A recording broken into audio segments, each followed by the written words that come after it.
October 31st was the final day of the year for the Celtic people of the North. And that day was called the Day of Samhain. And this individual, wal-iyadhu billah, was supposed to be their god of the spirits of the dead, of evil again. And according to their belief, the evil spirits would rise to the surface and would terrorize people on that evening. And on that evening, if you did something wrong to a person, they'd come back to get you on that night. So some people would put on a disguise, so you couldn't recognize them on October 31st on that evening, and then they would be safe. Also, they would burn fires. Now the only thing we find left of that is the jack-o'-lantern that they would put inside of their window, made from the pumpkin.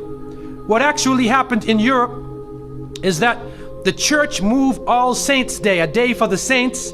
They moved it from May 13th to November 1st in 1834 AD.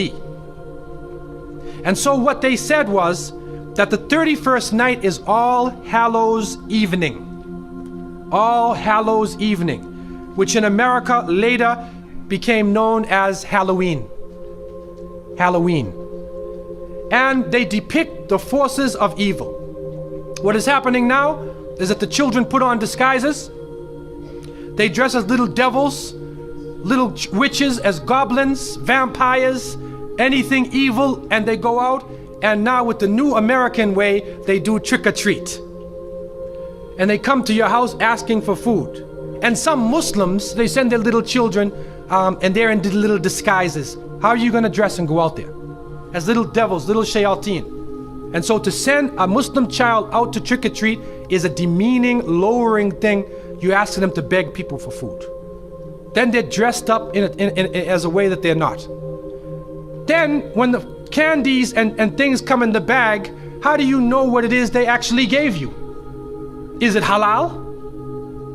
Most of the candies today are made with gelatin, with glycerin. They're made with pork products. And what is also happening is that there are some evil, wicked-minded people who are attacking children on that night. And there are literally groups of Satanists who are capturing children, sacrificing the child on that evening of Samhain, supposedly to get more spiritual power. It's happening right now. And so from so many angles, Muslims should have nothing to do with Halloween. And it is important for Muslims to have basira, that they should have the insight to look through affairs and do not just blindly follow. The Prophet, peace be upon him, said, you will follow them. You will follow the people who came before you inch by inch, foot by foot. Even if they crawl into the hole of a lizard, you crawl inside there with them. And then they said, who are these people? Are they the Christians and the Jews? And the Prophet, peace be upon him, said, who else? And so it has come to pass. And you can't Islamicize these occasions. You can't use Arabic names and Islamic symbols to make it halal.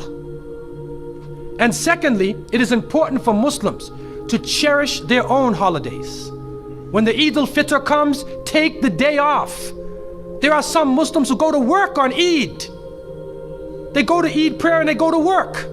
So what happens to your children? They don't have a chance to relax and enjoy themselves. Organize an activity. Bring their families together. Eat together. Do things together. Remember Allah subhanahu wa ta'ala together. Make it a happy occasion for them. They will remember their Eids. Eid al-Fitr, Eid al-Adha. If they don't, then they get involved in Christmas, in Easter, in Halloween, where even in the Christian tradition now, it is confusing. And many of the Christians now, Seventh-day Adventists, Jehovah's Witnesses, and many people are taking a stand. And they're saying we do not want to follow the pagan religion.